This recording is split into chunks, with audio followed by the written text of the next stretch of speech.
आओ आओ, आसन लीजिए। वैसे है आसन के लिए बना तो ऐसे ही बैठा अब जैसे एक प्लास्टिक की चेयर अगर हो जरा कुर्सी नहीं, एक कुर्सी, हाँ, एक कुर्सी। आप विराजें। जब तक आप लोग बैठेंगे तब तक कैसे नहीं। आओ भाग्य, आप दर्शन दिए सीधे होके बैठे ऐसे आप वस्त्र सेवा कर सकते हैं, सफेद वस्त्र है आपको हृदय अगर आ गया एक आप इधर रखिएगा अपने इन बाल संतों को उड़ा दे। नहीं बस नहीं, महाराज जी को पहले तो उड़ा दे। अंदर की तरफ सब अंदर की तरफ लाओ हमारे से बाल संतों को उड़ा दे। इसके विषय में महाराज जी हम ये साजिद किया हुआ शिवलिंग है। ये जैन धर्म का वास्तव क्षेत्र ये हमारे लिए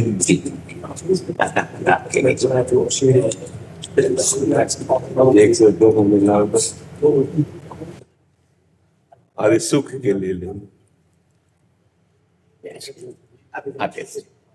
वैसे हम आपके चरणों में बैठते हैं, पर शरीर अस्वस्थ होने के कारण गुरुजनों के चरणों में बैठने में जो सुख है वो आसन में बैठने में नहीं है, पर दोनों की भी खराब है, इसलिए इसको आसन की जरूरत होती है। ऐसी विपरीत परिस्थिति में भी ईश्वर ने जो आपको अतुलनीय शक्तियां प्रदान की है और जिन शक्तियों के माध्यम से अनंत संसार जो आपकी वाणी का लाभ उठा रहा है, ये देख करके हमारे मन में अत्यंत प्रसन्नता हो रही है। इसमें केवल आप संतों का कृपा बल काम करता है।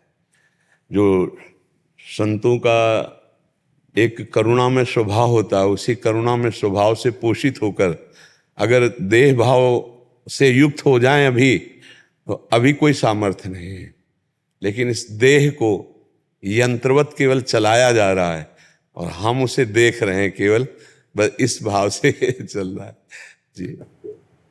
मैं जैन धर्म के श्वेतांबर आमनाय से जैन संत हूँ।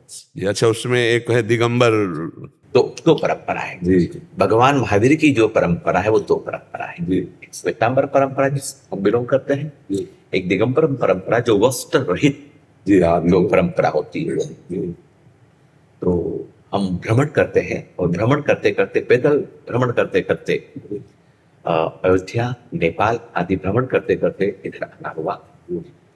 जैन परंपरा में जैन शास्त्रों में वैकुंठ ब्रज आदि का अनेक स्थानों पर वर्णन। मन में एक बड़ी तमन्ना थी, कृष्ण जी की जो पवित्र भूमि है, तो उस भूमि के निहारने के लिए, दर्शन करने के लिए यहाँ आने का भाव था। हमारा मथुरा में एक बहुत प्राचीनतम जैन मंदिर हाँ है, कल्पद्रुम पार्श्वनाथ मंदिर। तो वहाँ के लोगों ने मुझे स्पेशल आग्रह किया कि गुरु जी आप यहाँ तक पधारे हैं तो एक बहुत अच्छे सुलझे हुए उच्च संत हैं, अगर उनसे आपकी मुलाकात होगी। ये तो आपको दर्शन देना था महाराज जी, इसलिए। और सनातन धर्म जी, इन दोनों धर्मों की जो एक वाक्यता है वो बहुत आपके विचारों में बहुत अच्छा होगा। महाराज जी, मुझे आज तक कभी ये अनुभव ही नहीं हुआ कि कोई और धर्म है जी। हमें ये लगता है जितने भी धर्म हैं सब आत्म स्वरूप के हैं, इसलिए मुझे और कोई धर्म नहीं है। सब हमारे गुरु भाई लगते हैं, सब हमारे घर के लगते हैं, हमें आज तक कोई पर लगा नहीं। बराबर, बिल्कुल। हमें सब अपने लगते हैं। जैसे आप आए ना, हमें लगता है मेरी आत्मा आए, मेरे प्राण आए, मेरे जीवन आए मुझे कृतार्थ करने के लिए। मुझे कभी ऐसा नहीं लगा। और पूज्य श्री महामहिम महावीर स्वामी जी की वाणी पढ़ी है जी, तो हमें कहीं किंचन मात्र भी अलगाव नहीं लगा महाराज। नहीं, मूल जो सिद्धांत है, जी। मूल जो बातें हैं, बस महाराज जी हमें मूल पकड़ना है। ऊपर की डालों के विभाग में अगर हम जाएंगे तो परेशानियां आ जाएंगी, और जब मूल में आते हैं तो हमें एक ही कृपा नजर आती है। एक भी शब्द का कोई अंतराय ना हमें गुरुवाणी में मिला है, और ना हमें पूज्य श्री महावीर स्वामी जी की वाणी में मिला है, और ना किसी महापुरुष की मिला है। बीच में जो उस ऊंचाई पर नहीं पहुंचे, वहां खंडन मंडन की बातें आती हैं। लेकिन ये तो उन लोगों की प्रवृत्ति है जी, जो बाह्य प्रवृत्तियों में ही, मतलब हाँ भाई, जी जी जी जिन लोगों को जी। आत्मचिंतनता की बात है, जी। वे खंडन मंडन, हाँ, ये जी। क्या है? मेरे गुरुवर आचार्य श्री नवरत्न सागर श्रीश्वर जी महाराज हैं, जिनके पास मैं 5.5 वर्ष की उम्र में गया था। 6 वर्ष की उम्र में जैन परंपरा में श्रमण बना था। उन्होंने मुझे एक ही बात कही थी कि जहां सद्गुण है वह नमन है, जहां सद्गुण है वहां नमन है। बहुत अच्छा आपके बारे में सुना था। आपकी जो विचारधारा है वो भगवान महावीर के बहुत नजदीक प्रतीत होती है। बहुत ऐसा लगता है कि एकदम प्रेम, करुणा, वात्सल्य, कृष्ण का जो दीर्घदर्शिता तो मन में भाव थे। हम अर्ली मॉर्निंग सुबह विहार किया, पैदल चलते हैं जैन संत, और हमारे विनीत जी ने बताया था कि आपको ये इतने बजे का समय है। हम सब साधु एकदम अर्ली मॉर्निंग सुबह आए। आज मुलाकात हुई। बहुत सबसे अच्छी बात जो है, संत से जब मिलते हैं सौहार्द खिलता है, आनंद की अनुभूति होती है, और कुछ आनंद शब्दों में व्यक्त किया जा सकता है। कुछ आनंद नहीं किया, अनिर्वचनीय, हाँ, अनिर्वचनीयम प्रेम स्वरूप शब्दों में जो व्यक्त किया जा सकता है उसकी सीमा है। सीमा है, बिल्कुल बिल्कुल महाराज। जो शब्दों में व्यक्त नहीं कर सकते हैं वो असीमा है, अनंत है, असीम है। काफी हमारे जैन अनुयायी, जैन परंपरा के अनुयायी, वो आपको बराबर सुनते हैं, और आपसे हमारे बीच में वो एक सेतु बने हुए हैं। जैन मुनियों को एक मर्यादा होती है, तो वो कुछ आधुनिक उपकरणों का उपयोग नहीं कर पाते। तो हमें कैसे मालूम पड़ेगा, हमें कैसे पता चलेगा कि भाई आपकी भावनाएं हम तक कैसे पहुंचेगी? लेकिन हमारे बीच में जो सेतु बने हुए लोग हैं, वो लोग हमारे बीच में, आपका और हमारे बीच में सेतु बने हुए हैं। अभी मैं गोरखपुर में था, तो अच्छे संतों की चर्चा हुई कि भाई एक ऐसे संत होने चाहिए। सनातन परंपरा में, हिंदू परंपरा में भिन्न भिन्न उंगलियां हैं, भिन्न भिन्न लोग हैं, जहां ऐसे संत मिलना चाहिए कि जिनको देख करके संपूर्ण समर्पण हो जाए। तो उसकी कुछ 2-5 मिनट चर्चा हुई थी।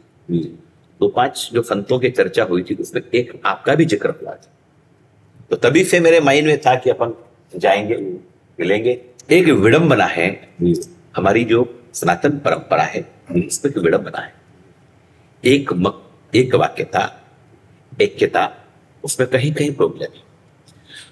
आज आपके जैसे जो विरले संत हैं, जो विचारधाराओं के अंदर सभी को समाहित करने की कोशिश करते हैं, जो महावीर को भी जोड़ लेते हैं, जो कृष्ण को भी जोड़ लेते हैं, जो राम जी को भी जोड़ लेते हैं, जो सिख संगत को भी जोड़ लेते हैं, ऐसे संगत के साथ में अगर हम आगे बढ़ते हैं, तो जो विभाजनकारी जो तत्व हैं, जो विपरीत परिस्थितियों में जो भी समाज चल रहा है, इतनी विषम परिस्थिति है महाराज।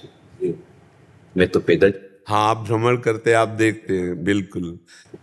मैं गांव के उस अंतिम छोर तक जाता हूँ, पैदल चलना रहता है, जंगलों में जाते हैं, गांव में भ्रमण करते हैं। परिस्थितियां वैसी अनुकूल नहीं है, बिल्कुल नहीं महाराज जी, बिल्कुल नहीं है। विशेष करके जो हमारी युवा पीढ़ी है, मैं क्या बताऊं, धर्म के संस्कारों के प्रति बहुत भटकन पैदा हो रही है। और अगर कोई धर्म में कुछ विपरीतता उनको नजर आती है, किसी भी धर्म में कोई विपरीतता नजर आती है, तो वो हंसी की पात्रता उन लोगों के दिमाग में आती है। हाँ, साधु के प्रति तो उपहास की भावना है, उपहास की भावना आती है। लेकिन जब आपके जैसे संत होते हैं, तब उनका माइंड डाइवर्ट होता है। जी संत जी, मैं एक आपको निवेदन कर रहा हूं, जी सबसे बड़ा जो आचरण होता है, जी संसार का सबसे बड़ा उपदेश होता है। जी जी आप सबसे बड़ा जो उपदेश आचरण, हम जिसे पैदल चलते हैं, जी कोई भी, हम तो समझ, लोग हमको नहीं जानते कि हम जैन संत हैं। जी। जैन संत है ये लिमिटेड लोग जानते हैं, जी जी हमारी वेशभूषा, जी। हमारा ये तो लिमिटेड लोग जानते हैं। जी जी पूछते हैं कि क्यों पैदल क्यों चलते हो, जी क्या काम है? तो जब हम कहते हैं उनको कि ईश्वर की प्राकृतिक व्यवस्थाओं का हम हिस्सा बन रहे हैं, ईश्वर ने जो नेचुरली प्रकृति बनाई, गाड़ी क्यों बढ़ी नहीं, नेचुरल वास्तविकता जो जिस प्रकार से नेचुरल है उसको हम जीते हैं। ये छोटे छोटे संत भी उसी प्रकार से जीते हैं, हम क्या है इसी प्रकार से जीते हैं। तब उनमें जो परिवर्तन आता है, उनमें जो भाव आता है, खूब खूब आनंद मिलता है, खूब प्रसन्नता। सुबह जब हम 2 बजे निकलते पैदल, तो यहाँ से लेकर वहां तक 70-80 हजार नौजवान होते। 70-80 राधा राधा राधा। तो लगता है कि संतों की, भगवान की बड़ी कृपा है जो आज हमारे नौजवान बदल रहे हैं, आज बदल रहे हैं। नहीं महाराज, साधु वेश का उपहास ही करना उनको आता है, क्योंकि आधुनिकता की पढ़ाई पढ़ी और ऐसे सीरियल देखे और ऐसी बातें समाज में उनके सामने डाली गई, जिससे संतों का स्वरूप एकदम उनको लगा कि पाखंड, दम्भ, फ्रॉड केवल। तो वो असली संतों के प्रति भी वही नजारा रखते हैं। परिस्थितियां भी ये है जी महाराज जी, दुख भरी परिस्थिति, बड़ी विकट विषम परिस्थितियां, विशेष करके सनातन हिंदू संतों को जी टारगेट बना करके जी वेब सीरीज चल रही, फिल्में बन, हाँ, उससे नए बच्चों के अंदर भावनाएं नए लोगों को मालूम नहीं, नहीं। जी नए लोगों को तो वो मोबाइल के अंदर वेब सीरीज चालू करी, जी। कुछ फिल्म देखी, जी और फिल्म में पर्टिकुलर हमारे ही संतों को जी जी टारगेट बना करके उनको ये दिखाया जाता है, ठीक हो सकता है कुछ परसेंटेज हो सकता है। हाँ महाराज जी, इसमें क्या हुआ कि हम लोगों में जो भगवत लक्ष्य नहीं बनाए हुए हैं और उन्होंने अर्थ और वासना भोगों की पूर्ति के लिए भेष रखा, और जब उनके पास वैभव एकत्रित हुआ तो उस भोग का प्रदर्शन किया, तो वो प्रमाण मिल जाने के कारण नए नए बच्चों को और अश्रद्धा हो गई। तो जब उनके सामने सत्यता का प्रमाण रखा जाएगा तो ऐसा नहीं, सब में भगवान उनकी बुद्धि बदलेगी, जरूर बदलेगी। बहुत से नौजवान भाई आपको देख करके हमारी उम्मीदों के अंदर एक नया विश्वास प्रकट हुआ है। जैन परंपरा में जी किसी भी प्रकार की परिस्थिति में, जी और जितने भी जैन संत, जिसे हमारे जितने भी हैं यहाँ पर या हिंदुस्तान में किसी भी, जी कोई भी संप्रदाय, दिगंबर संप्रदाय, श्वेतांबर, कोई भी संप्रदाय, सूर्यास्त होने के बाद हाँ हाँ, खान पान विभाग बना। चाहे जितनी गर्मी, जी जी तो ये आप सच फरमा रहे हैं कि भाई अगर जीवन की अगर शुद्धता प्रक्रिया है तो उसको अपने आप में ऐसा भोजन जो तामसिक भोजन हो, तामसिक आहार, वो साधना में तो अवरोध पैदा करेगा, जी जी व्यवधान पैदा करेगा। तामसिक आहार व्यवधान साधना में हो ही नहीं सकता। इसीलिए हमारा जो आहार है, जी भगवान महावीर ने यही कहा कि तामसिक आहार, कोई भी तामसिक प्रवृत्ति नहीं कीजिए।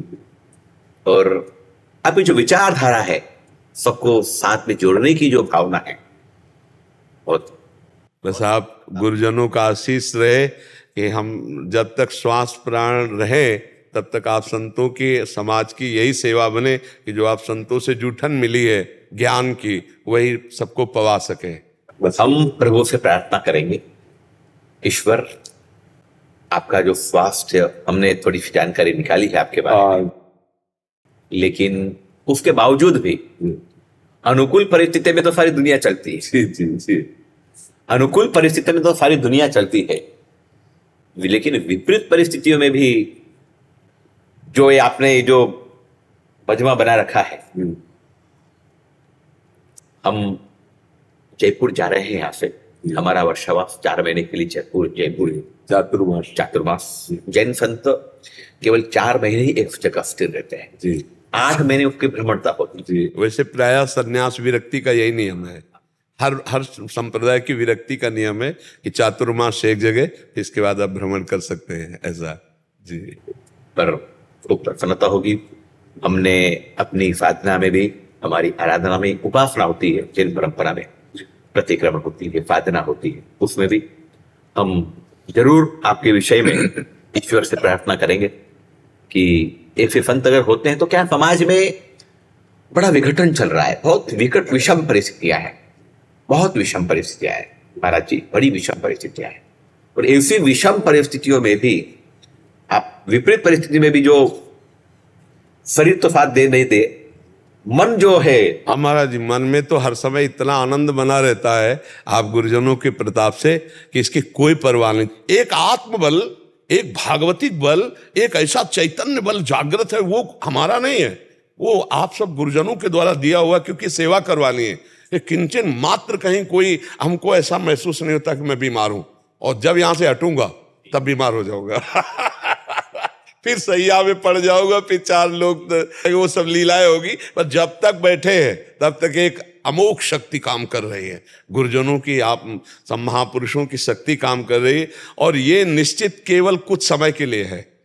ये जो कभी कभी ऐसा होता है ना, तो ये भागवतिक लहर दौड़ती कुछ समय के लिए ऐसा होती है, वो कहीं भी किसी को निमित्त बना ले और वो अपना प्रभाव दिखाती रहती, भगवत वाणी अपना प्रभाव दिखाती रहती। जैन परिभाषा में एक शब्द आता है, तन में व्याधि, मन में समाधि। हाँ, ये बिल्कुल यही तन में व्याधि, मन में समाधि, जी, तभी लगेगी आत्म समाधि। हाँ बिल्कुल बिल्कुल। जब आत्मा की समाधि होती है, हाँ, तो उसमें कोई तन तो ठीक है, तन में चाहे व्याधि हो, आत्मा में समाधि है, तो उससे दुनिया में और कोई सुख नहीं हो सकता। अगर तन व्याधि युक्त है और मन स्वस्थ है, बस स्वस्थ, बस बराबर हो गया, ये आनंद का विषय रहता है। तो बहुत कृपा हुई आपके दर्शन। जीवन में हमारा दोबारा आने का लग नहीं रहा है, क्योंकि हम पैदल चलते हैं। जी, पैदल चलते हैं, इसलिए जिंदगी में शायद मुझे नहीं लग रहा है कि हम दोबारा यहाँ पे आ पावे, क्योंकि हजारों किलोमीटर पैदल चल करके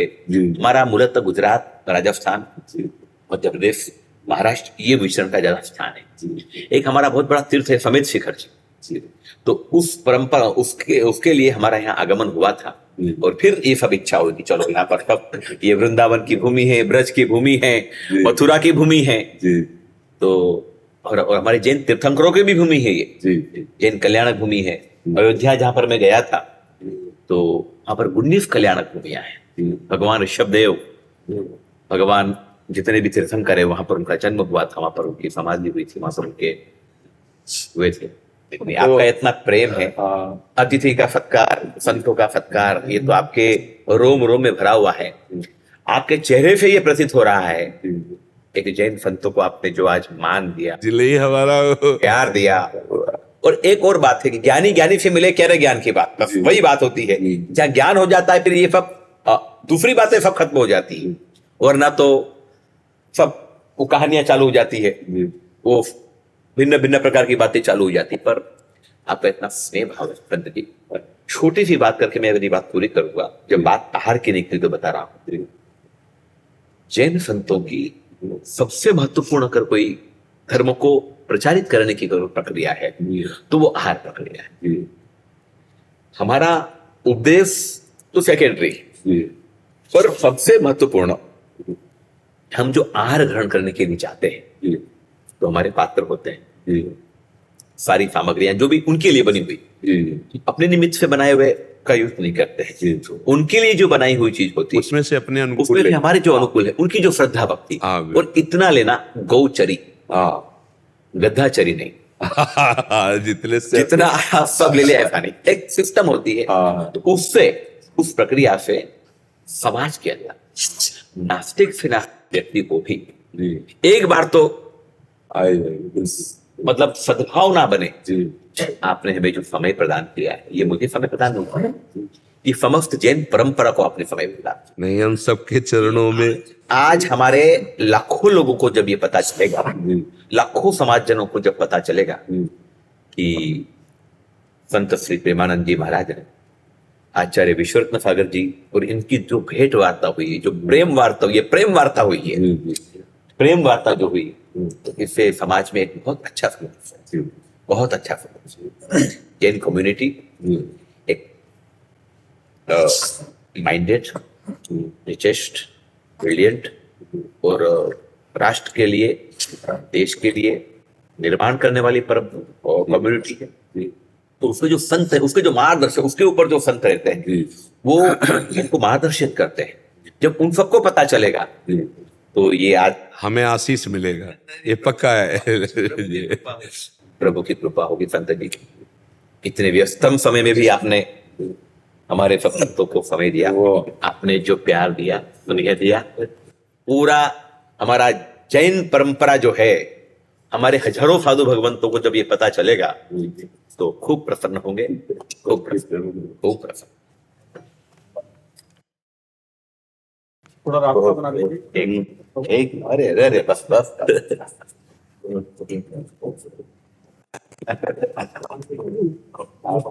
कभी कभी दास की तरह स्मरण कर। थोड़ा कभी कभी संपर्क करेंगे जी कभी। जी जी थोड़ा रास्ता बना लीजिए। गुरु की आज्ञा में सदैव रहना, गुरु के लिए जीवन समर्पित कर देना। जी सुनो क्या बोल रहे हैं, ए बेटा सबसे क्या बोल रहे हैं, जरा जो संत की जीवन शिक्षा का है। प्रकाश कहीं भी किसी के जीवन में प्रकाश हुआ है तो अब गुरु को समर्पण, जो तन मन प्राण से, तन वांग मनोभिरमले सोहम तविवास्थिता, शरीर मन और वाणी से अपने को गुरु का जो गुलाम समझता है, सेवक समझता है, वही जगत में सबसे बड़ा महान बनता है। जो अपने गुरु के अधीन रहता है वही सबसे महान बनता है। अपने गुरु की आज्ञा पे रहो, कभी मन को चंचल मत होने देना, तो फिर देख लेना गुरु कृपा क्या बना देती है। नहीं Very much.